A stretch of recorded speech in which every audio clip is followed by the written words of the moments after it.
What was the most frightening intimidation technique that soldiers had to go through?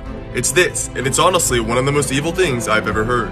Vlad the Impaler, also known as Vlad Dracula, was a very cruel and vicious man. But he was called Vlad the Impaler for a reason, and that reason is this. During his battle with the Ottoman Empire, Vlad literally created an entire forest of impaled Ottoman soldiers on spikes. He created the forest with the bodies of all the enemies that he had killed, and that was already gruesome enough, but he had to go and take that one step further.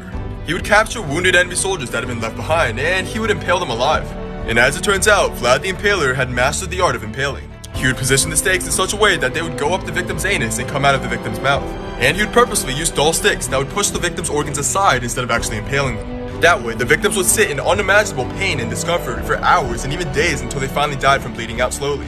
So the rest of the Ottoman soldiers literally had to walk through an entire forest of their impaled friends and allies who were screaming for help and yelling in pain. And these soldiers knew if they were captured or injured, the same thing would happen to them. And that is by far the most traumatizing form of intimidation.